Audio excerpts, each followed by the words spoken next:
ओम नमः शिवाय। जय श्री कृष्णा। आप सभी को अहोई अष्टमी व्रत की ढेर सारी शुभकामनाएं। मित्रों, आप सभी जानते हैं कि अहोई अष्टमी का व्रत माताओं द्वारा संतान की उन्नति, सुख समृद्धि और लंबी आयु के लिए रखा जाता है।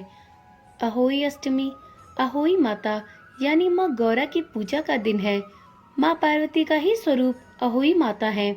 इस व्रत को करने से माँ पार्वती और भगवान भोले शंकर प्रसन्न होते हैं और बच्चों को दीर्घायु होने का आशीर्वाद देते हैं। इस व्रत को लेकर कुछ खास नियम है। जिन महिलाओं के हाल ही में संतान पैदा हुई है या फिर जिनके बेटों की शादी हो गई है, तो उन्हें अहोई माता का उज्जमन करना चाहिए। यदि आप अहोई अष्टमी और उज्जमन की विधि के बारे में नहीं जानते तो कोई बात नहीं। अहोई अष्टमी कैसे करते हैं और क्या है इसके उज्जमन की विधि, आज की वीडियो में हम यही जानने वाले हैं। तो चलिए शुरू करते हैं। तो देखिए, जिन माताओं के घर बेटा जन्म हुआ है और वे पहली बार व्रत रख रही हैं या फिर जिनके बेटे का विवाह हुआ हो, उन्हें अहोई माता का उज्जमन जरूर करना चाहिए। उज्जमन के लिए एक थाली में 7 जगह 4-4 पूड़ियाँ रखकर उन पर थोड़ा थोड़ा हलवा रखें। इसके साथ ही एक साड़ी और ब्लाउज तथा उस पर अपनी सामर्थ्य के अनुसार जो भी हो सके वो दक्षिणा रखने के बाद थाली के चारों ओर हाथ फेरे। उसके बाद श्रद्धा पूर्वक सासू माँ के चरण स्पर्श कर वह सामान उन्हें दे दे। जो वस्त्र और दक्षिणा में दिया गया सामान है वो तो आप अपनी सासू माँ के पास रखें और हलवा पूरी का बायना बांट दें। यदि संभव हो सके तो अपनी बहन या बेटियों के यहाँ वो बायना भेजना चाहिए, अन्यथा आप अपने आस पड़ोस में भी ये बायना दे सकते हैं। अब जानते हैं अहोई अष्टमी की पूजा विधि। अहोई अष्टमी के दिन कैसे पूजा करनी चाहिए। अहोई अष्टमी के दिन अहोई देवी के साथ सेई और सेई के बच्चों की पूजा का विधान है। इस दिन सूर्यास्त के बाद जब तारे निकल जाएं, तो अहोई माता का पूजा करना चाहिए। आप सबसे पहले जमीन को साफ कर लें, उसके बाद पूजा की चौकी बनाएं। फिर एक लोटे में जल लेकर उसे कलश की भांति चौकी के एक कोने पर रखें और भक्ति भाव से पूजा करें। इसके बाद बाल बच्चों के कल्याण की कामना करें।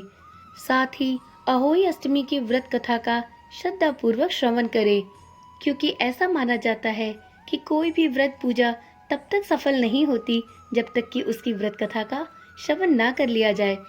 तो इसलिए अहोई अष्टमी व्रत के दिन अहोई अष्टमी व्रत की कथाओं का श्रवण अवश्य करें और हो सके तो सबको सुनाएं।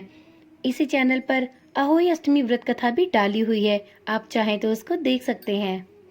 पूजा के लिए माताएं चांदी की एक अहोई भी बनवा सकती हैं।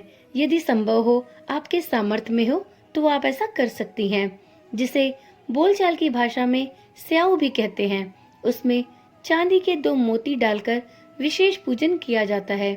जिस प्रकार गले के हार में एक पेंडेंट लगा होता है, ठीक उसी प्रकार चांदी की अहोई डलवानी चाहिए और डोरे में चांदी के दाने पिरोने चाहिए। फिर अहोई की रोली, चावल, दूध व भात से पूजा करें। जल से भरे लोटे पर सातिया बना लें।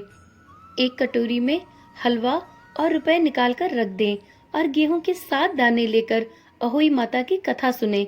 उसके पश्चात अहोई की माला गले में पहन लें। अब पूजा के स्थान पर रखे पैसों को सास के चरण छूकर उन्हें अर्पित कर दें। इसके बाद चंद्रमा को जल चढ़ाकर व्रत खोल ले। देखिए, अहोई की पूजा में कुछ लोग चंद्रमा को अर्घ्य देकर उसके बाद अपना व्रत खोलते हैं और कुछ जगह पे तारों को देखकर व्रत खोला जाता है, क्योंकि अहोई अष्टमी के दिन चंद्रमा काफी रात में निकलता है। इस वजह से कई जगह पर तारों को देखकर भी जल चढ़ाया जाता है और व्रत का पारण कर लिया जाता है। इसके बाद स्याहू संतान की संख्या के आधार पर बनता है और उसे मौली में देवी अहोई की लॉकेट के साथ माताएं धारण करती हैं।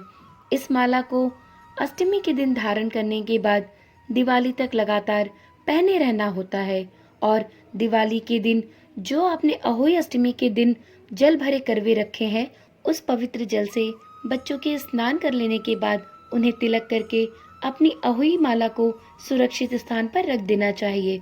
फिर इसे अगले वर्ष की पूजा के लिए निकालते हैं और उनमें मोतियां अगले साल बढ़वाकर फिर उन्हें पूजा में प्रयोग करते हैं।